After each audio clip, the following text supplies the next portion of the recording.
시청자 여러분 안녕하세요.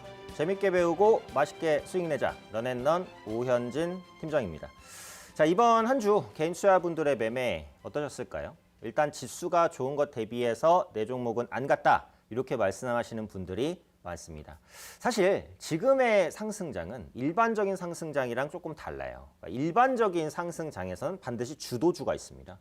그 주도주가 전체적인 시장을 이끌고 그 주도주의 주변주가 따라서 올라가는 이게 이제 일반적인 상승장의 패턴이에요. 근데 최근 상승장은 조금 달라요. 지수가 올라가도 하락하는 종목이 많고요. 뭔가 주도주로 부상하려고 했다가도 꺾이고 다른 종목이 또 치고 올라옵니다. 그렇다고 해서 또 치고 올라오는 종목이 계속 올라가는 것도 아니에요. 그 종목이 꺾이고 또 다른 종목이. 그러다 보니까 순환매가 굉장히 빠르죠. 주도주 없는 순환매 장세. 그게 지금의 시장입니다. 이런 시장에서는 사실 대응하기가 어려워요. 그럼 시장에 대한 대응이 어려울 때 어떻게 해법을 찾아야 될까? 바로 종목입니다. 결국 주식 투자는 기업을 사는 거예요. 기업의 지분을 사는 거예요. 기업이 좋다면 올라가겠죠. 안 좋다면 안 가겠죠.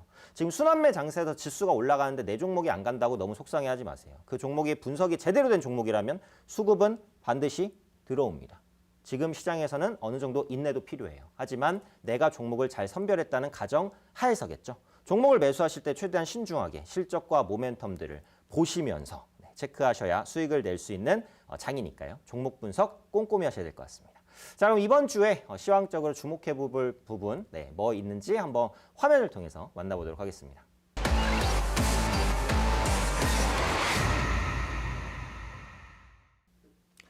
네, 일단 시황적으로 제가 세 개의 그림을 준비를 했는데요. 첫 번째로 살펴볼 부분은 수출입 실적 추이입니다. 한국은 어떤 국가죠? 소규모 개방경제 국가입니다. 수출이 전체 GDP의 70%를 차지하는 국가라는 말이죠. 이 말은 수출이 잘 되면 한국 경제가 좋아진다는 거죠. 수출이 안 되면 나빠진다는 거죠. 근데 최근에 수출 추이를 보면 어때요? 자, 7월 1일부터 10일까지 최근의 수출입 실적 추이를 한번 보시면요. 지금 수출 부분에 있어서 올해 전년 동기 대비해서 14.1% 정도 수출이 개선되는 모습 나타났고요. 2021년에는 전년 동기 대비해서 33.3% 개선되는 모습 나타났습니다. 지금 수출 지표가 이제 막 좋아지고 있는 게 아니에요. 올해 1월부터 2월, 3월, 4월, 5월, 6월 그리고 지금 7월까지. 지속적으로 수출 개선이 나타나고 있어요. 국내 증시가 밸류에이션 부담이 있음에도 불구하고 버텨주는 굉장히 중요한 이유입니다. 또 국내 시장에 상장된 시가총액 최상위 종목들 삼성전자, SK하이닉스, LG전자, 현대차 이런 종목들 다 수출주예요. 수출이 잘 돼야 실적도 좋고 주가도 올라가는 기업들이에요. 근데 일단 어때요? 실적은 받쳐주고 있다는 거죠. 만약에 현재 개선되고 있는 이런 수출 추세가 꺾이는 날이 온다면 어때요? 그때는 주의하셔야죠. 기업들의 실적 컨센서스도 하향 조정될 거고 주가도 차익 실현 매물로 인해서 약세를 보일 수 있습니다. 우리가 경제 지표를 볼 때 반드시 봐야 될 지표 중에 하나가 수출 지표예요. 지금까지는 어때요? 괜찮아요. 앞으로는요? 모르죠. 앞으로 나오는 수출 지표들 눈여겨보셔야 될 것 같아요. 자, 두 번째로는 원달러 환율 추이입니다. 제가 시황에서 환율을 굉장히 중요하게 말씀드려요. 왜?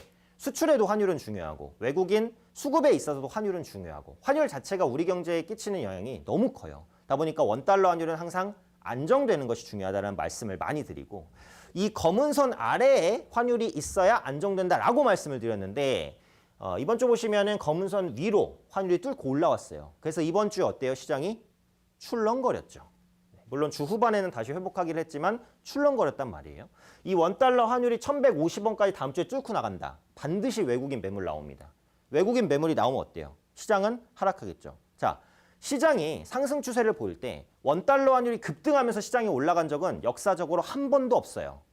환율은 강세도 약세도 장단점이 있습니다. 가장 좋은 건 뭐다? 안정이에요, 안정. 근데 지금 원달러 환율이 갑자기 치고 올라왔기 때문에 안정이 안 됐어요. 1150원 밑에서 변동성을 줄여야 됩니다. 그래야 외국인 입장에서 국내 시장을 마음 놓고 살 수 있는 여건이 형성되는 거예요. 그래서 다음 주 원달러 환율 추이가 안정이 돼야 시장이 지금의 안정적인 상승 추세를 좀 더 이어갈 수 있다. 환율도 굉장히 중요한 포인트라고 보셔야겠죠.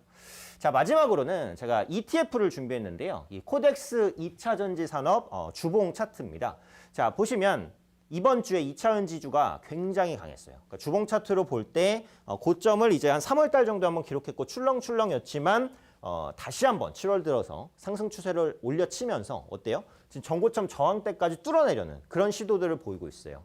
자, 이 차트를 가지고 온 이유는 2차전지 관련주를 다시 볼 때가 됐다라는 겁니다. 근데 시장에서 이제 널리 알려진 2차전지 관련주, 뭐 예를 들면 삼성 SDI, 뭐 첨보라든지 이따가도 말씀을 드릴 건데 에코프로 이런 종목군들은 굉장히 고점을 치고 올라가고 있어요. 그죠? 그래서 이런 종목군들을 위에서 따라잡는 매매를 하는 것은 무리가 있습니다. 그렇다면 어때요? 2차 전지주 내에서 상대적으로 못 올라간 종목이 뭐가 있는지 그런 부분들을 보셔야겠죠. 그리고 2차 전지의 이제 핵심 소재라고 할 수 있는 4대 소재, 음극재, 양극재, 분리막, 전해질, 그죠? 각각은 어떤 모멘텀을 가지고 있는지 이런 부분들도 보셔야 돼요. 그러니까 단순하게 뭐 이런 것들이 2차 전지 관련주다 이렇게만 알고 있으면 수박 겉핥기입니다. 2차 전지 소재 내에서 양극재 업체네, 전해질 업체네 이런 부분들을 구분해서 보셔야 그리고 2차 전지 소재도 똑같은 성장률을 보이는 게 아니에요. 양극재, 음극재 뭐가 더 성장률이 높은가 이런 부분들을 보셔야 되죠. 뭐가 더 마진이 높은가 이런 부분도 꼼꼼히 분석을 하셔야겠죠. 네, 머리 아프죠. 네, 하지만 공부하셔야 또 수익 보실 수 있으니까요. 다음 주에는 2차 전지 관련주에 대해서 공부를 해보시고 상대적으로 기술적인 저점에 뭐가 있는지를 보시면서 투자의 힌트를 좀 찾아나가면 좋지 않을까 해서 오늘 요 그림을 준비를 했습니다.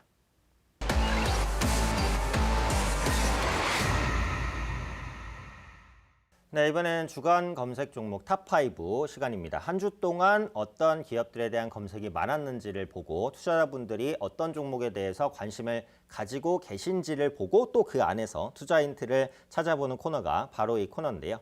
자, 첫 번째로 이제 검색이 많았던 종목 대형주인데요. SK 하이닉스입니다. 제가 삼성전자에서도 많이 말씀을 드렸지만 지금 삼성전자랑 SK하이닉스 많이 가지고 계신 분들은 진짜 제일 답답할 거예요. 그러니까 시장이 올라가도 삼성전자가 올라가지 않고 하이닉스 같은 경우 이제 저점을 찍고 살짝 올라가긴 하지만 시원한 흐름이 나오지는 않습니다. 반도체 업황이 그렇게 좋다고 하는데 삼성전자, SK하이닉스는 너무 안 가요. 그죠? 왜 그럴까요? 작년 말에 일단 성장에 대한 기대감이 선반영됐어요. 그게 첫 번째고 지금 반도체 업황이 너무너무 좋아요. 너무너무 좋다 보니까 조금만 꺾여도 시장에 불안감이 형성될 수 있어요. 실제로 반도체 업황이 고점이다 이런 우려감도 나오고 있고 그게 두 번째고 세 번째는 전에도 한번 말씀드렸던데 수급이 좀 꼬였어요. 그러니까 개인 투자분들이 너무 많이 가지고 있다 보니까 이런 대형주를 올리려면 기관이나 외국인이 아주 적극적으로 자금을 밀어 넣어야 되는데 굳이 삼성전자나 SK하이닉스를 밀어 올리지 않아도 살 종목들이 있으니까 이런 종목들로 수급을 넣지 않는 거예요.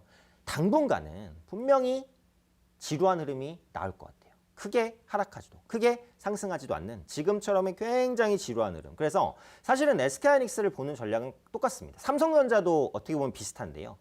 단기로 보시는 분들이라면 앞으로도 재미없을 것 같아요. 그러니까 매도하고 교체하시는 게 유리할 수 있을 것 같고 다만 중장기로 보유하실 분들이시라면 연말 혹은 내년 초까지 끌고 가시는 전략도 괜찮을 것 같아요. 어쨌든 실적이 개선되는 것만큼 주가가 반영하고 있지는 않습니다. 실적은 너무너무 좋을 것 같아요. 삼성전자도 SK하이닉스도 3분기 실적 그리고 4분기 실적도 기대감이 높은 상태니까요. 중장기적으로 끌고 가시는 분들은 그냥 무리 없이 보유하시면 될 것 같아요. 다만 단기적으로는 재미없을 수 있다는 부분은 꼭 염두하시고 진행하셔야 되지 않을까 그렇게 판단이 됩니다. 그리고 글로벌 메모리 반도체 시장에서 점유율도 꾸준히 올리고 있어요. SK하이닉스의 경쟁력은 여전히 견고하고 앞으로 비메모리 부분의 모멘텀도 있으니까요. 성장성은 충분하다. 다만 수급이 약간 꼬여있기 때문에 중장기적으로 보지 않으면 재미는 없을 수 있다. 이렇게 보셔야 될 것 같습니다.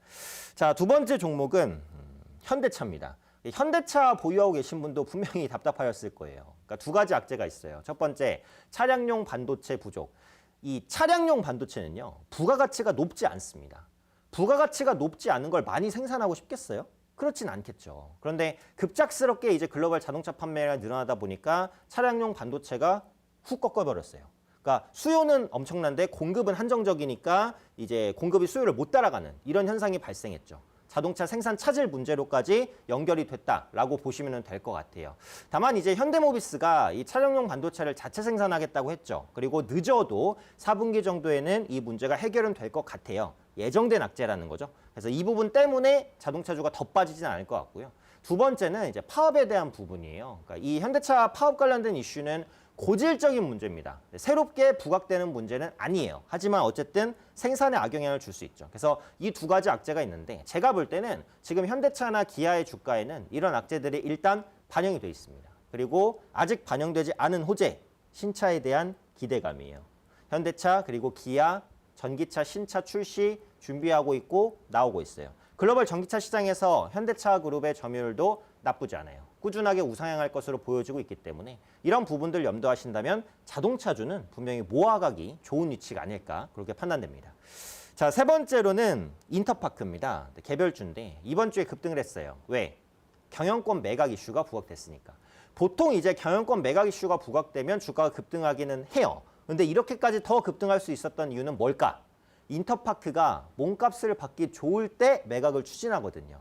인터파크의 몸값이 왜 올라갔을까요? 인터파크는 플랫폼 업체입니다. 전자상거래 업체예요. 그렇죠? 이베이처럼 전자상거래 업체인데 요즘에 플랫폼 업체의 몸값이 엄청 올라갔어요. 카카오, 네이버, 아프리카 TV, CJ ENM 플랫폼 관련된 종목 중에 안 올라간 종목이 없어요. 왜? 코로나 때문에 사람들이 밖에 못 모이잖아요. 그러니까 온라인으로 모이는 거예요. 어디로 모이겠어요? 온라인 플랫폼으로 모이겠죠. 사람들을 모을 수 있는 그런 플랫폼을 가진 업체의 몸값이 엄청 올라갔어요. 그러니까 인터파크도 마찬가지로 플랫폼 업체이기 때문에 충분히 기대감이 있는 상황에서 매각 이슈까지 부각됐다는 겁니다. 그리고 인터파크가 가지고 있는 게 뭐예요? 인터파크2요. 여행이에요. 아직은 변이 코로나 때문에 여행 잘 못 가지만 이거 끝나면 어때요? 여행 수요 폭발합니다. 폭발.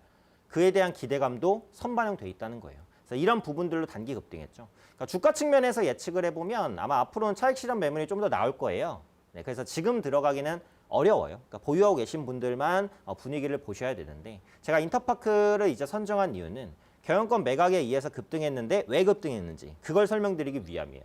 몸값을 받기 좋은 시기에 매각을 추진했기 때문에 급등했다. 그래서 이 부분을 한번 기억해 보시면 좋을 것 같아요.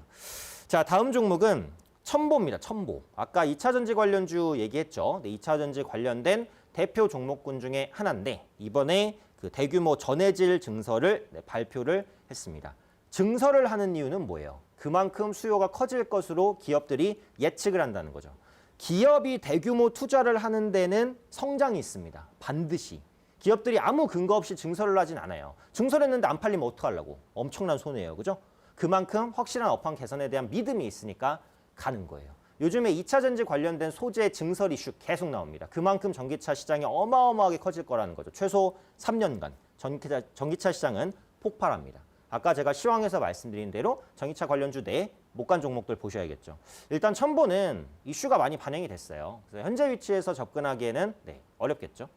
아직 상승하지 못한 2차전지, 전기차 관련된 종목군 중에 밸류에이션 매력을 가진 종목이 뭐가 있는지 이런 부분들을 꼭 찾아보시라고 아까 시황에서도 말씀드리고 지금도 말씀드리니까요. 주말에 잊지 말고 한번 공부해 보시기 바랍니다. 자, 마지막 종목은 다날입니다. 다날. 다날이 요즘에 많이 출렁거렸죠. 왜? 페이코인 때문에. 이 페이코인이 업비트 원화마켓에서 제거된다라는 이슈 때문에 주가가 훅 밀렸다가 근데 다날이 아이고 페이코인 견제하다. 페이코인 결제할 수 있는 이제 지점들을 늘리겠다라고 하면서 또 주가가 반등했어요. 근데 본질을 잃으시면 안 되는 게 다날은 가상화폐 관련주가 사실은 아닙니다. 그러니까 요즘에 페이코인 이슈 때문에 살짝 묶인 거지. 원래는 뭐예요? 휴대폰 소액결제 서비스를 영위한 업체예요. 코로나에 직접적인 수혜를 받았죠. 근데 이게 포스트 코로나가 된다고 해서 휴대폰 결제나 소액결제, PG사 이런 업체들이 갑자기 실적이 안 좋아져요? 그건 아니에요. 이번 코로나를 통해서 오프라인의 상당 부분이 온라인으로 흡수됐고 이런 기조가 한 번에 끝나지는 않습니다. 그렇기 때문에 다날의 경쟁력은 살아있다. 이렇게 이제 보셔야 되겠죠. 고점 대비 많이 빠졌다가 저점에서 살짝 올라오는 구간이기 때문에 좀 꾸준하게 관심 가지셔야 될 성장주가 아닐까 그렇게 판단됩니다. 자, 그럼 오늘의 탑5는 여기까지 한번 정리를 해보도록 하고요. 이 시간 이후에도 저를 만나실 수 있는, 함께 공부하실 수 있는 방법이 있습니다. 화면 하단에 나오는 QR코드에 핸드폰 카메라를 열고 대시면 영어로 된 링크가 하나 뜰 거예요. 그 링크를 누르시면 저와 함께 할 수 있는 방으로 지금 바로 입장하실 수 있고요. QR코드 입장이 어려우신 분들은 문자 보내주세요. 샵 3772로 제 이름 오현진 정확하게 보내주시면 함께 할 수 있는 방 링크 문자로 답장 드립니다. 그래서 링크 누르고 들어오시면 저와 함께 하실 수 있고요. 방에서는 제가 공부하실 수 있는 자료 충분하게 올려드릴 거고요. 시황이라든지 교육 관련된 내용들 많이 말씀드릴 테니까 들어오셔서 공부하시고 성공 투자하시면 좋겠습니다.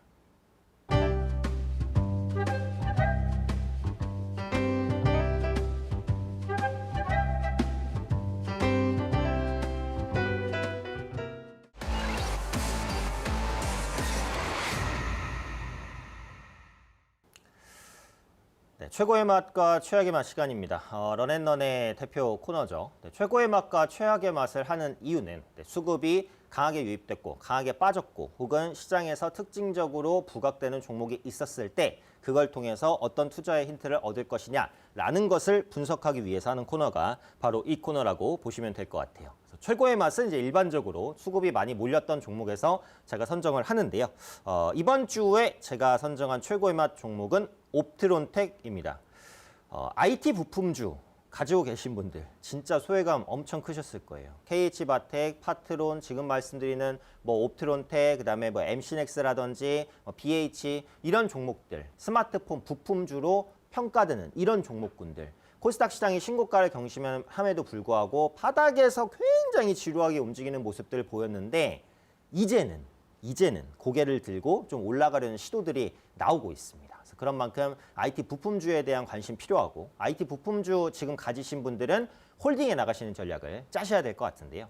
일단 옵트론텍은 이미지 센서 필터 그리고 전장용 모듈을 공급하는 업체입니다. 그중에서도 스마트폰에 이제 카메라를 공급하는 업체로 판단이 되고 있고요.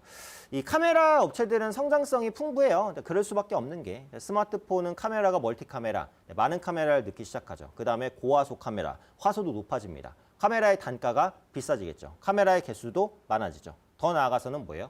전장용, 자율주행차용 카메라까지 공급을 한단 말이에요. 카메라 공급 업체의 실적 개선 기대감은 현재 시점부터 부각될 수 있다. 주가에도 그런 움직임이 반영될 가능성이 높다. 이렇게 판단을 하고 있고요.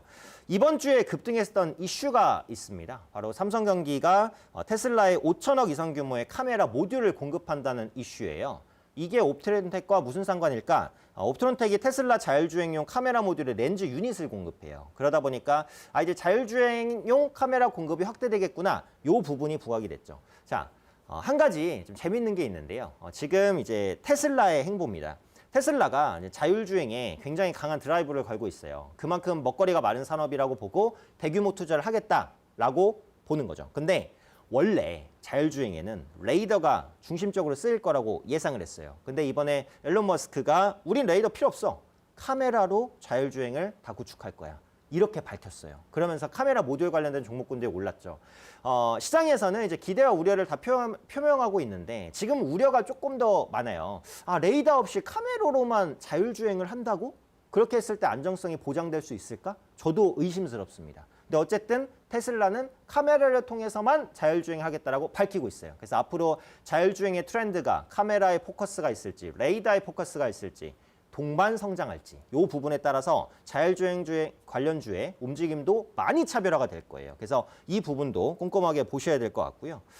카메라 얘기로 다시 돌아가 보면 삼성전자가 최근에 5천만 화소 이미지 센서를 출시했습니다. 5천만 화소 엄청나죠. 한국의 인구가 5천만이에요. 네, 화소가 인구만큼이에요. 5천만 화소.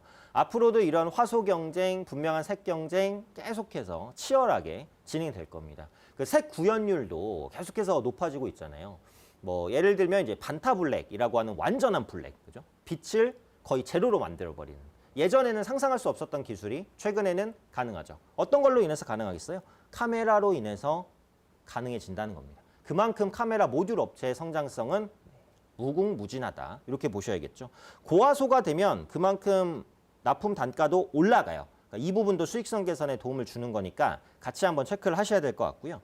그다음에 이슈가 또 있는데 그 산업용 소재 업체죠. 제이월드의 지분을 인수했습니다. 제이월드라고 하니까 롯데월드 이런 것들이 생각이 나는데 제이월드는 스마트폰 카메라 배터리 공정에 사용되는 필름을 생산하는 업체예요. 그러니까 인수를 했다는 건 뭐예요? 그만큼 우리가 카메라, 필름 이 부분에 포커스를 두고 드라이브를 두고 본업에 집중해서 나가겠다라는 의지의 표명이다. 이렇게 생각을 합니다. 요거는 좀 다른 얘기인데 저는 기업들이 신사업에 진출할 때요. 현재 영위하고 있는 산업과 아예 생뚱맞은 산업에 진출하는 것을 좋아하지는 않아요. 시너지라는 부분이죠. 예를 들면 음식료 업체가 갑자기 제약 사업에 뛰어들어서 약을 만들다. 잘할 수도 있죠. 하지만 외부에서 보기에는 음식료 업체가 갑자기 제약을 한다고? 조금 생뚱맞아요. 하지만 신사업을 영위한다고 했을 때 일단 주가는 올라가거든요. 근데 그런 게 장기화될 수 있을까? 제가 볼 땐 쉽지 않아요. 오히려 제가 점수를 주는 그런 업체는 본업에 더 과감한 투자를 하고 집중하는 업체입니다.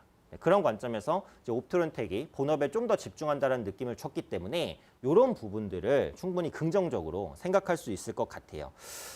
지금 옵트론텍은 기술적으로 바닥권에서 매물 돌파를 시도하고 있습니다. 매물이 굉장히 많았기 때문에 아직 완전히 돌파는 못했어요. 그래서 여기서 추가적인 돌파가 반드시 있어야 될 것 같아요. 다만 시간만 충분히 녹인다면 추가 상승을 시도할 것으로 보여집니다.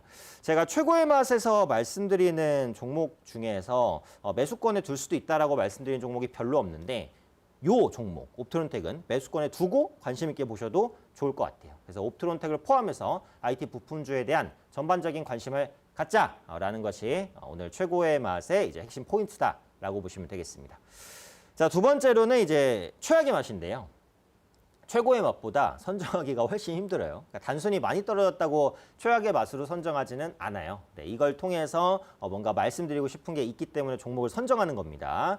이 종목이 무조건 나쁘다 이런 개념은 아니에요. 그래서 제가 최악의 맛으로 선정한 종목은 GH 신소재입니다. 이게 아마 많이 생소하신 분들이 계실 거예요. 근데 최근에 테마성으로 엮여서 급등도 했다가 또 이슈로 급락도 했다가 다시 반등했다가 굉장히 어지러운 모습을 보여주고 있기 때문에 조심하자라는 의미에서 최악의 맛으로 선정을 해봤습니다. 산업용 부직포와 자동차 내장용 원단을 공급하는 업체입니다. 근데 중요한 게 그 마스크 소재 부직포 생산 공장 신설 양산을 추진하고 있어요. 그리고 이 이슈 외에도 뭔가 다른 복합적인 이슈 때문에 코로나 관련주로 엮였어요. 그래서 이번에 변이 코로나 관련된 이슈가 부각이 됐을 때 주가가 급등했습니다. 코로나 관련주로 엮여 있기 때문에 앞으로도 이런 흐름들이 이어지겠죠. 마스크 관련된 이슈도 가지고 있는 업체다 보니까 관련해서 같이 영향을 받았다라는 거예요. 근데 제가 오늘 최악의 맛으로 선정한 이유는 단순히 테마주라서가 아니라 이 부분 때문입니다. 바로 240억 규모의 주주 배송 유상증자를 시행을 했어요. 제가 예전에도 한번 말씀드린 적이 있죠. 제가 주식 매매를 하면서 제일 두려운 것 뭘까? 적자 전환? 물론 무섭죠. 하지만 그게 그렇게 크게 두렵진 않아요. 배임 횡령 무섭죠. 하지만 예측하기 어려워요. 그죠? 그런 것들은 깔고 가는 리스크고 내가 정말 대비할 수도 없는 리스크고 어쩔 수 없는 리스크고 감수해야 되는 리스크라고 볼 수 있는데 정말 감수하고 싶지 않은 리스크가 있어요. 바로 유상증자예요. 유상증자. 제가 예전에도 한번 비유를 해드렸죠. 자, 예를 들어서 뭐 아파트 한 채를 졌습니다. 아파트가 100호실이에요. 그중에 내가 한 호실을 샀어요. 그럼 나는 100분의 1만큼의 아파트 지분을 갖고 있다. 이렇게 볼 수도 있는 거잖아요. 그런데 갑자기 아파트를 100호실이 아니라 200호실로 만든대요. 그러더니 그럼 나한테 2호실을 줘야 될 것 같은데 한 호실밖에 안 줘요. 아파트는 똑같은데 평수는 작아졌고 나는 앉아서 손해봤잖아요. 그죠? 이게 바로 유상증자입니다. 너무 무서운 정책이에요. 유상증자를 하게 되면 주익수가 늘어나는 거기 때문에 한 주의 가치는 떨어지죠. 지분 희석이라고 하죠. 무상증자는 상관없죠. 돈을 받고 주는 게 아니니까 그냥 주는 거니까. 하지만 유상증자는 줄 건데 돈 내놔. 돈 받고 줄게. 이겁니다. 내가 가지고 있는 지분 한 주의 가치는 쪼그라들어요. 규모도 중요한데요. 기존 발행 주식수의 30% 이상. 크죠? 목적도 중요한데요. 목적은 시설, 운영, 기타 자금 조달 목적. 제일 안 좋은 목적이에요. 이 목적은 뭐냐? 제일 많은 목적인데요. 우리 그냥 평상시처럼 기업 활동하는데 필요한 돈이다 이거예요. 그럼 유증자금이 들어온다고 해서 특별한 뭔가를 하는 거예요? 아니에요. 그러니까 유상증자를 할 때 우리가 이런 야심찬 신사업을 추진하고 있고 여기에 투자를 하겠습니다. 이러면 유상증자 해도 시장이 그래? 지분 이석 감안하고 오케이 매수 이렇게 외칠 수도 있어요. 하지만 기타 자금, 운영, 시설 자금은 내가 그냥 지금 일상생활에 필요한 기업 활동에 필요한 돈이 필요해서 하는 거야. 특별히 유상증자로 돈 들어온다고 특별한 거 안 해. 이 의미거든요. 그러니까 주가는 바로 하락하는 그런 모습을 보였습니다. 특히 신주 발행 예정가가 워낙에 낮다 보니까 주가의 급락을 피할 수 없었어요. 그래서 이번 주에 GH 신소재가 그 유상증자 관련된 이슈 때문에 이제 급락을 했다가 변이 코로나 이슈 때문에 또 단기 반등을 했다가 또 급락했다가 굉장히 어지러운 모습을 보입니다. 하지만 저는 현재 주가 위치도 굉장히 위험하다라고 판단을 하고 있어요. 왜? 어쨌든 유상증자는 결정됐고 신규 발행 예정가는 현재 주가보다 매우 낮은 수준입니다. 언제든지 지분 희석에 대한 리스크가 주가 하락으로 연결될 수 있으니까요. 지금은 주가 불확실성이 너무 높은 위치예요. 그래서 지금은 당장은 피하셔야 될 것 같고 대규모 유상증자를 하는 기업이 뭔가 유증 자금으로 뚜렷한 신사업을 안 한다. 그러면 당분간 보통 주가가 부진한 경우가 많아요. 그래서 이 부분은 꼭 염두하셔서 대응하시면 좋지 않을까 말씀드리겠습니다.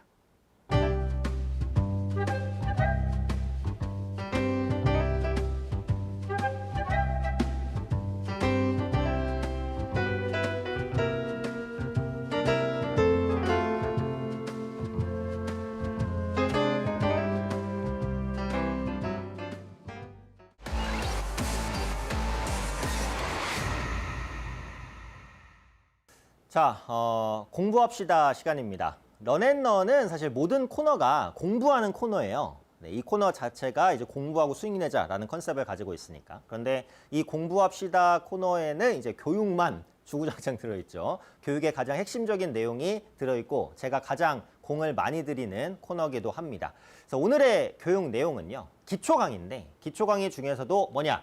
여기 써 있는 대로 네, 매도 타이밍 잡기입니다. 근데 여기에 한문이 있어요. 상, 윗상자. 그럼 이 매도 타이밍 잡기 강의가 요걸로 끝이 아니구나라는 걸 알 수 있죠. 다음 주에 제가 하를 할 겁니다. 그래서 매도 타이밍 잡기 강의는 총 2강으로 이루어져 있어요. 그래서 이번 주, 다음 주까지 해서 강의를 끝낸 건데요. 자, 보통 이제 매수를 할 때 어떻게 매수하죠? 매수 타이밍 어떻게 잡죠? 이런 질문은 많아요. 하지만 매도를 할 때 어떻게 매도를 해야 될까에 대해서는 어렵게 생각하시는 분들이 많습니다. 그래서 제가 기초적으로 어디에서 매도를 해야 되는지를 간단하게만 한번 볼 거예요. 오늘은 저항선에서 매도하는 방법에 대해서 볼 거예요. 오늘은 그 부분만 볼 거고 다음 주에 다른 매도 타이밍도 같이 볼 겁니다. 기초 강의예요. 사실은 굉장히 기본적인 내용인데 알고 계신 분들은 복습하원 차원에서 보실 수 있을 것 같고 주린이 분들, 이제 막 주식 시작하신 분들은 기초를 잡기에 좋은 강의라고 생각하니까요. 강의 한번 꼼꼼히 즐겨주시면 좋을 것 같습니다. 자, 그럼 본문으로 넘어가 볼게요. 자, 성공적인 주식 매매는 뭘까요? 이게 전부죠. 매수와 매도를 잘하면 됩니다. 그죠? 다른 게 뭐가 필요하겠어요. 매수 잘하고 매도 잘해서 수익 내면 그게 성공적인 주식 매매죠. 근데 그게 말처럼 쉽나요? 그렇지는 않죠. 이걸 잘하기 위해서는 정말 많은 것들을 고려하고 연습하고 노력하셔야 됩니다. 제가 도와드릴 테니까요. 너무 걱정하지 마시고 차근차근 오시면 될 것 같아요. 자, 매수와 매도는 모두 중요합니다. 자, 매수가 더 중요합니까? 매도가 더 중요합니까? 뭐 매수가 더 중요하다는 사람도 있고 매도가 더 중요하다는 사람도 있어요. 저는 개인적으로 매도가 더 중요하다는 생각은 해요. 네, 잘못 매수해도 잘 매도하면 손실을 줄일 수 있잖아요. 그죠? 매수하고 매도를 정말 잘했을 때 큰 수익으로 매도할 수도 있으니까. 근데 뭐 둘 다 중요해요, 사실. 매수와 매도는 모두 중요하고. 다만 주식은 예측보다는 대응이 중요하다. 제가 한 5번 강조한 겁니다. 그죠? 대응이 중요하다는 점에서 매도는 매수 못지않게 중요하다라고 생각해요. 네, 저는 굳이 경중을 따지면 매도가 조금 더 중요하지 않을까 생각해요. 그래서 제가 매도 타이밍 잡기 강의 영상을 준비를 한 거죠. 좋은 매도는 뭘까? 좋은 매도는 손실을 최소화하고 수익을 극대화시켜 줍니다. 내가 매수를 했는데 매수하고 보니까 잘못 샀어. 그럼 어때요? 빨리 매도를 해야죠. 빨리 매도를 해서 기회비용도 살리고 손실폭도 최소화시켜야겠죠. 매수를 잘했으면 어떻게 해야 내가 이 수익을 극대화해서 매도할 수 있을까? 요 생각을 하겠죠. 그래서 좋은 매도는 손실을 최소화하고 수익을 극대화시켜 줍니다. 하락 가능성이 높은 종목은 매도하고 상승 가능성이 높은 종목은 홀딩하는 것이 뭐예요? 핵심이죠. 당연한 겁니다. 그죠? 상승 가능성이 높으면 보유해야죠. 하락 가능성이 높으면 매도해야죠. 그걸 잘하는 게 주식을 잘하는 거죠. 자, 매도는 오직 앞으로의 주가 전망에 기반해서 결정을 합니다. 개인 투자자분들께서 실수하시는 게 있는데 이 부분이거든요. 매수 단가는요. 매도를 결정하는 요인이 아니에요. 시장은 투자자의 매수 단가에 아무 관심이 없어요. 이게 보통 그러니까 만 원에 어떤 종목을 샀으면 9,000원 됐어요. 마이너스 10%죠. 마음이 어때요? 미칩니다. 손절은 못해. 마이너스 10%니까. 그죠? 회복될 때까지 끌고 가요 그냥. 마냥 끌고 갔는데 다행스럽게 만 원 됐어. 그럼 보통 어떻게 하세요? 홀랑 팝니다. 왜? 그 종목에 너무 기억이 안 좋아요. 매수했는데 마이너스 나서 계속 끌고 가다가 본전 오면 아이고 다행이다. 나 이거 쳐다도 안 봐 이제 하면서 홀랑 던져버린단 말이에요. 근데 거기서 매도한 다음에 11,000원, 12,000원, 13,000원 가는 경우도 많아요. 그럼 그때 가서는 어때요? 엄청 후회가 되는 거죠. 내 매수 가격과 매도 위치는 아무 상관이 없습니다. 내가 매수한 다음에 매도는 뭘로 결정해야 돼요? 자, 만 원에 샀어요. 9,000원 됐어요. 마이너스 너무 힘들어. 1년 뒤에 만 원까지 올라왔어요. 본전이니까 매도? 아니에요. 만 원까지 왔을 때 그 위치에서 올라갈 가능성이 더 높으면 보유하셔야죠. 그 위치에서 떨어질 것 같으면 그때 매도하시는 거죠. 매수 단가와 매도 여부를 연관 짓지 마세요. 그렇게 하셔서는 절대 수익 보실 수 없습니다. 자, 다른 예를 들어볼게요. 10,000원에 매수했어요. 11,000원 갔어요. 어때요? 플러스 10% 수익. 기분 좋죠? 좋다고 매도하시면 되나요? 그건 아니죠. 왜? 10,000원에서 11,000원 갔어. 그럼 일단 매수 잘한 건 맞아요. 근데 그 위치에서 더 올라갈지 더 떨어질지는 기술적 분석이든 경제 분석이든 차트 분석이든 실적 분석이든 모멘텀 분석이든 뭔가를 하셔서 더 올라갈 가능성이 높으면 보유하셔야 돼요. 거기서 떨어질 가능성이 높으면 매도하면 되죠. 내가 매수를 얼마에 했건은 중요하지 않아요. 앞으로 주가가 올라갈 가능성이 더 높으면 보유하시는 거고 떨어질 가능성이 더 높으면 매도하시는 겁니다. 그렇게만 매매를 하셔야 된다는 거예요. 이익 실현뿐만 아니라 손절매도 물론 중요하죠. 네, 매수한 다음에 손실 보고 절대 못 파시는 분들이 있습니다. 그런 분들은 주식을 하시면 사실은 안 돼요. 손절매는 불가피해요. 왜? 인간은 완벽하지 못하니까요. 항상 어떤 종목이든 손절도 할 수 있습니다. 다만 익절을 더 많이 하면 되는 거죠. 그런 연습을 계속 하셔야 되는 거죠. 오늘은 이제 매도 타이밍의 상강이라서 이것만 볼 거예요. 저항선 부근에서 매도를 어떻게 할 것이냐.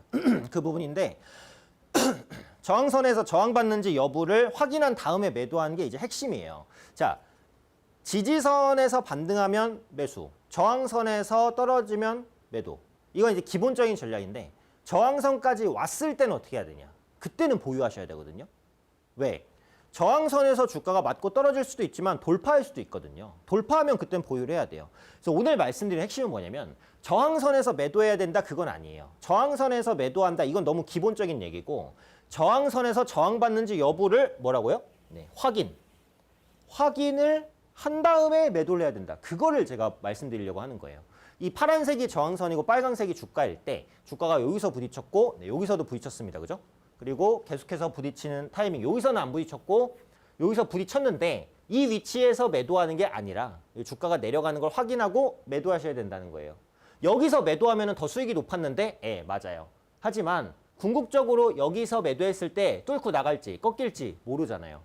뚫고 나가는지 꺾일지를 보고 판단하셔야 된다는 거예요. 왜? 주식은 예측보다 대응이니까. 그걸 오늘 말씀드릴 겁니다. 차트로 볼게요. DBI텍이라는 종목입니다. 여기 보시면 작년 고점이 한번 나타났기 때문에 저항선으로 이제 검은 선을 한번 그려놨어요. 검은 선이 왔는데 자 보시면 장대 양봉이 나오면서 여기까지 근접했습니다. 이때 어떻게 해야 돼요? 매도해야 될까요? 이거 저항선 근접했는데 매도해야겠다. 아니라는 거예요. 왜? 저항선을 뚫고 나갈 수도 있거든요. 뚫고 나가면 그때는 오히려 추가 매수, 보유 이런 구간이에요. 저항대가 온다고 예측해서 매도하는 게 아닙니다. 대신 저항대가 왔으니까 이거 저항대에서 좀 꺾일 수도 있겠는데 그런 생각은 하고 계셔야 된다는 거예요. 준비는 하셔야 된다는 거예요. 자, 다음 차트 보겠습니다.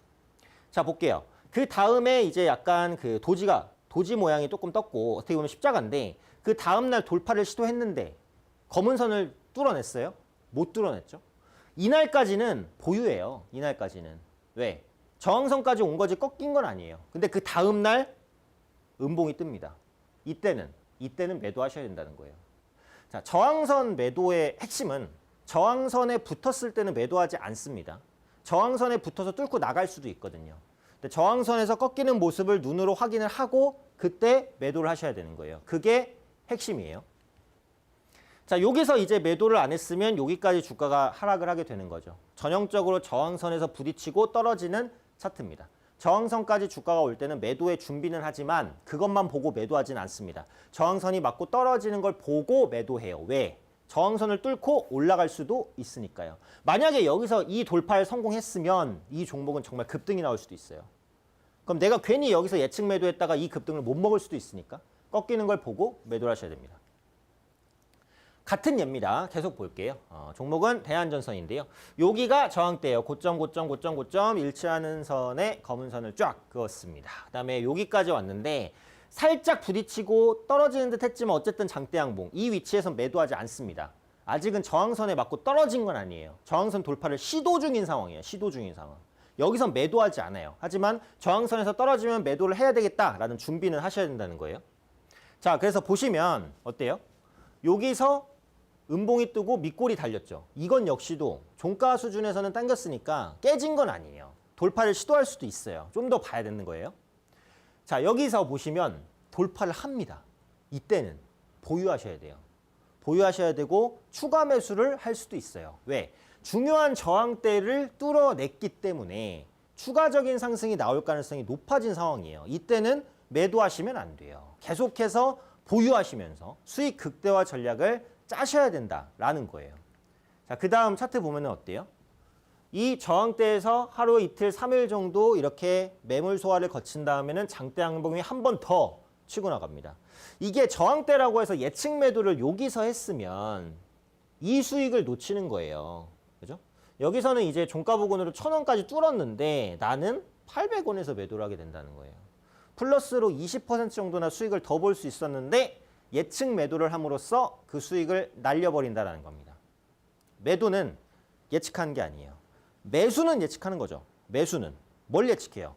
나 이러이러해서 이거 살 거야. 왜? 주가 올라갈 것 같으니까. 그러니까 매수는 어쨌든 예측해서 사는 게 맞아요. 근데 매도는 아니에요. 매도는 예측해서 파는 거 아닙니다. 매도는 분명하게 꺾이고 죽는 모습, 뭔가 거래량이 터지면서 음봉이 터지거나 아니면 저항을 돌파해내지 못하고 저항에 맞고 떨어지거나 이런 모습들을 두 눈으로 확인을 하고 그때 가서 매도하는 겁니다. 물론 그렇게 매도하면 예측 매도보다 수익이 떨어질 수도 있어요. 하지만 할 수 없어요. 이런 급등을 놓치지 않기 위해서는 어쩔 수 없어요. 핵심은 계속 말씀드렸죠. 저항선에서 매도가 아닙니다. 저항선에서 맞고 떨어지는 걸 보고 매도해요. 저항선을 뚫고 가면 그때는 보유하셔야죠. 오히려 추가 매수를 해볼 수도 있어요. 그래서 이 부분이 오늘의 강의 핵심이죠. 자, 다음 예시도 한번 볼게요. 이것도 여기 저항대에 제가 이제 선을 쫙 그어놨습니다. 검은 선을 쭉 그어놨고요. 여기서 돌파를 한번 하려고 했다가 못했어요. 그래서 밑에서 이게 움직이다가 장대 양봉이 딱 나왔는데 요 장대 양봉이 이 검은 선 위까지 쫙 나왔으면 더 좋았겠죠. 그럼 완전히 돌파가 됐으니까. 근데 안타깝게도 이 저항선에서 딱 걸렸어요. 그럼 이제 투자자는 어떤 생각을 해야 돼요? 아, 이거 저항선이네. 깨질 수도 있겠다라는 생각은 해야 돼요. 여기서 매도해야 돼요? 아니에요. 꺾이는 걸 보고 매도를 해야 됩니다. 이거는 지금 주가가 저항선까지 붙은 거지 저항선에서 꺾인 건 아니에요. 그렇기 때문에 보유하셔야 되고 이 검은 선을 뚫고 올라간다라고 한다면 여기서 슈팅이 나올 가능성도 있어요. 그렇기 때문에 여기서는 매도하지 않습니다. 보유하시는 전략을 짜셔야 돼요. 그리고 다음 차트를 봐야겠죠. 자, 이게 이제 차트가 좀 커졌는데요. 자, 보시면 여기서 이제 장대 양봉 뒤에 약간 조정봉이 나와요. 근데 이제 5일 이평선도 깨지 않았고요. 단봉이고요. 이게 뭐 크게 이제 장대 음봉이 나오거나 거래량이 실린 것도 아니에요. 그렇기 때문에 아직까지는 뭐예요? 저항선에 맞고 깨졌다라고 보시면 안 돼요. 저항선에 맞은 다음에 횡보하면서 돌파를 시도하고 있다라고 보는 것이 더 정확합니다. 기술적 분석이라는 것은 사실 100%의 정답은 없어요. 높은 가능성에 대한 베팅을 하는 겁니다. 그러니까 기술적 분석으로 내가 수익을 본다라는 것은 뭐예요? 수익 볼 가능성이 높은 전략을 끊임없이 계속해서 짜는 거예요. 그게 모든 주식 투자의 기본이에요. 내가 승률 70%의 매매법을 알고 있다고 한다면 어때요? 10종목을 했을 때 7종목은 수익 보고 3종목은 손실 보겠죠. 이 3종목 손실이 무서워서 7종목 수익을 포기할 거예요? 그건 바보죠. 70% 정도의 적중률의 매매법이 있으면 해야 돼요. 7종목 차익 실현하고 3종목 손절하면 결국 수익이니까.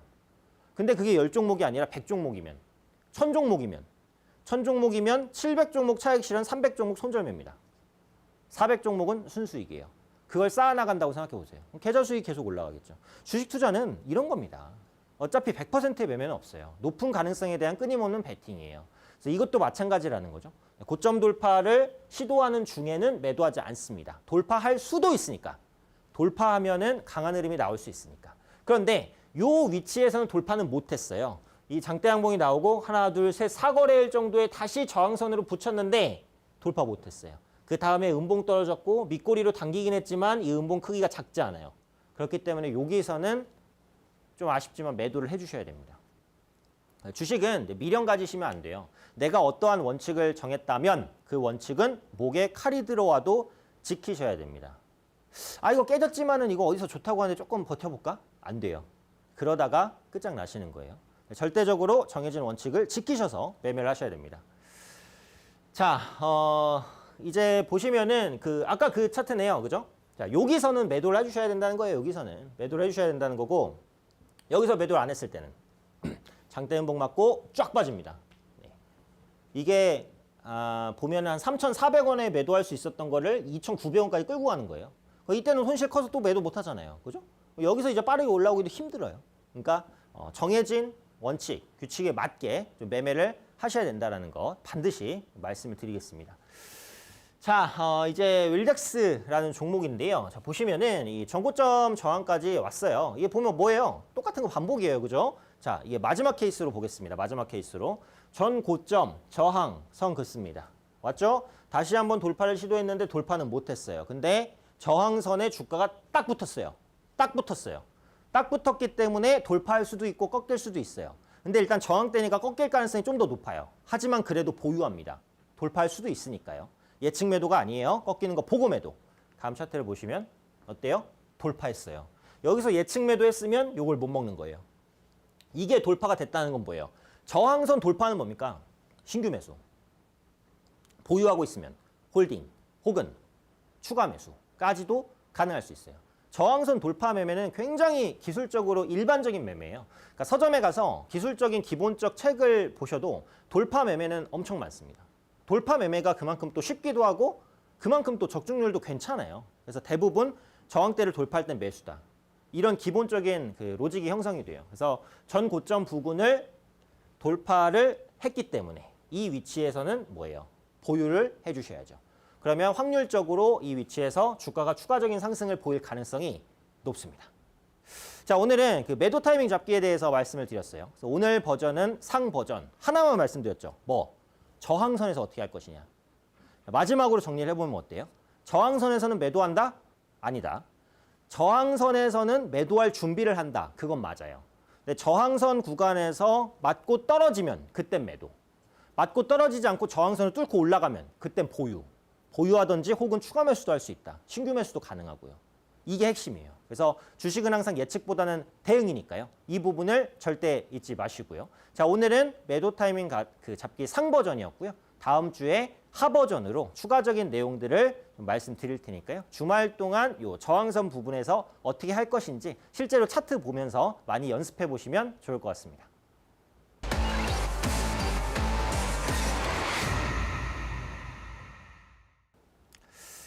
네, 이제 다음 주에 대한 전망과 전략 시간인데 가장 어려운 시간이에요. 어떻게 보면은 시장이 어떻게 움직일지를 또 예측을 해서 해야 되는데 사실은 지금 시장 자체가 엄청 특이하지는 않잖아요. 그러니까 어찌되었던 간에 밀려서 꾸역꾸역 올라가기는 해요. 그러다 보니까 시장에서 잡을 특별한 전략이 있다라기보다는 어떻게 보면은 시장이 크게 움직이지 않는 선에서 내가 어떻게 선별적인 수익을 얻을 것이냐 이 부분이죠. 그러니까 앞으로 시장이 급변하기 전까지의 전략은 시장에 대한 전망, 요 부분에 포커스가 있기보다는 시장은 그냥 요런 대로 흘러간다. 그러면 그 안에서 내가 어떤 투자의 힌트를 잡아서 매매를 할 것이냐, 요게 핵심이에요. 그래서 요 부분에 좀 포커스를 두고 보셔야 되지 않을까 이렇게 이제 생각이 듭니다.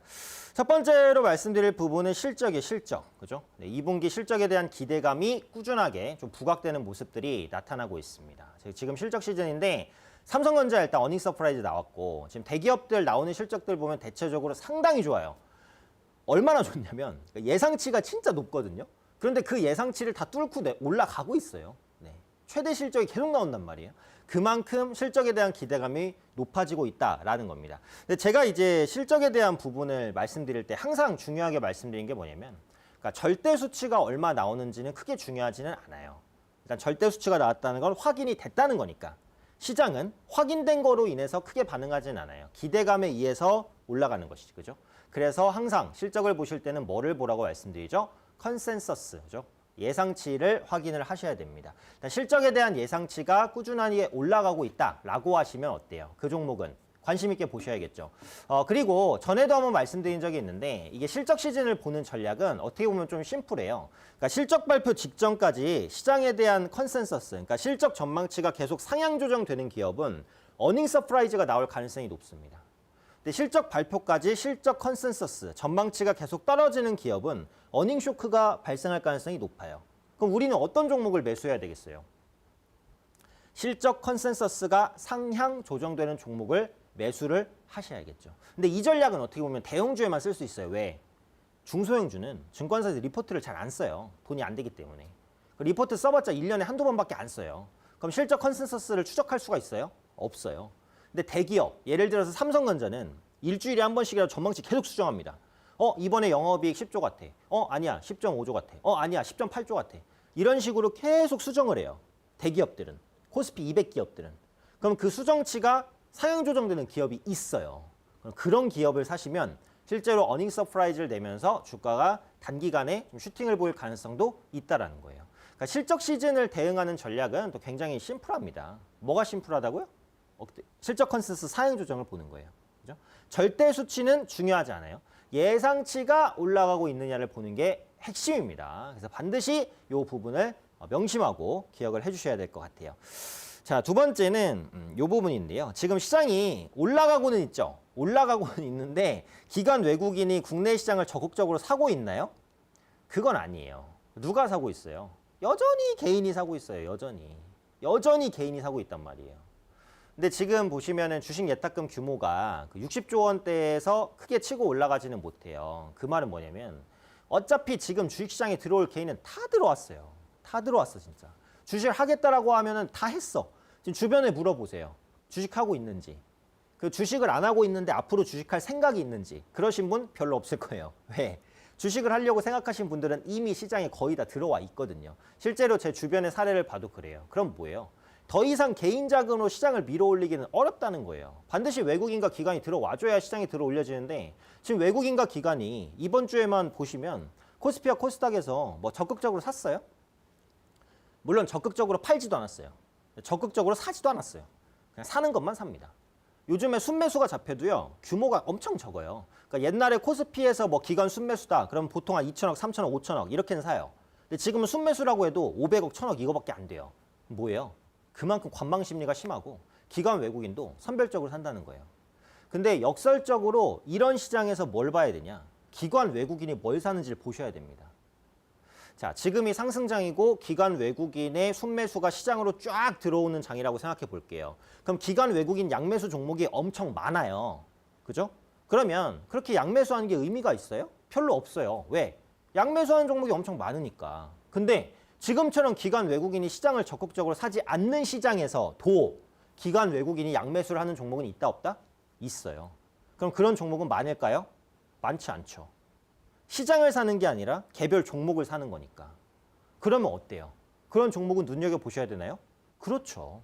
그래서 기관과 외국인의 수급이 양으로 들어오는 이런 종목군들은 반드시 눈여겨보셔야 되죠. 사실은 이제 시장에 대한 판단이 어려울 때 제가 뭘 보라고 했죠? 추세. 추세를 보는 건 쉽습니다. 기술적 분석이라는 것은 엄청 어렵진 않아요. 개인 투자분들도 한 1, 2주 정도 열심히 공부하시면 웬만한 기술적 분석은 하실 수 있어요. 실적 분석, 펀더멘털 분석, 모멘텀 분석 이런 게 훨씬 더 어렵죠. 훨씬 어렵고 훨씬 시간도 많이 걸리죠. 시황 분석은 거의 최고봉이죠. 경제에 대한 상당한 지식을 가지고 있어야 시황도 보는 거죠. 근데 기술적 분석은 아니에요. 추세를 잡는 거 공부 조금만 하시면 하실 수 있어요. 제가 이제 추세 매매도 많이 말씀을 드리고 있고. 그래서 그렇게 보시면 되는데 두 번째로는 쉽게 보는 게 뭐다? 수급. 수급이에요. 시장의 메이저 주체가 뭘 사고 있는지를 보는 것. 근데 그중에서도 그냥 많이 산다고 해서 본다 이건 아니에요. 그러니까 연속적으로 뭐를 사고 있는지 이걸 보셔야 돼요. 연속적으로 매수하고 있는 종목이 있는지, 종목이 있다면 그 종목이 뭔지, 그 종목이 어떤 매력이 있어서 기관과 외국인 투자자가 연속적으로 사고 있는지 이런 부분들을 꼼꼼히 보셨을 때 그 수급을 따라서 거인의 어깨에 올라타서 선별적인 수익을 낼 수 있다는 겁니다. 그래서 제가 이제 말씀드린 전략은 이제 첫 번째는 실적이죠. 네, 실적 컨센서스 상향 종목군을 보자. 두 번째는 수급이죠. 기관과 외국인이 지금 시장을 적극적으로 사는 장은 아니에요. 그렇기 때문에 기관 외국인이 선별적으로 사는 종목을 보자. 요겁니다. 자, 그래서 오늘 제가 준비한 내용은 여기까지고요. 이 시간이 아쉬우신 분들, 저를 또 만나고 싶으신 분들, 저와 함께 공부하고 싶으신 분들은요. 화면 하단에 나오는 QR코드에 핸드폰 카메라를 열고 대시면 영어로 된 링크가 하나 뜰 거예요. 그 링크를 누르시면 저와 함께 할 수 있는 방으로 지금 바로 입장하실 수 있고요. QR코드가 뭔지도 모르겠고 나는 어떻게 입장하는지 모르겠어요 라고 하시는 분들은 문자 보내주세요. 샵 3772로 제 이름 오현진 정확하게 보내주시면 함께 할 수 있는 방 링크 문자로 답장 드리도록 하겠습니다. 그러니까 문자 받고 누르시면 들어오실 수 있고요. 이 방에서는 제가 이 시간을 통해서 말씀드리지 못했던 교육 관련된 내용들 그리고 공부 자료 굉장히 풍부하게 준비해 놨어요. 실컷 공부하실 수 있을 만큼 준비해 놨으니까 들어오셔서 많이 공부하시고요. 업황이라든지 시황, 종목 관련된 내용들 많이 가져가셨으면 좋겠습니다. 자, 그럼 런앤런 제가 준비한 순서 여기까지 마감하도록 하겠고요. 저는 다음 주에 또 알찬 내용으로 찾아뵙도록 하겠습니다. 시청해주신 분들 고맙습니다.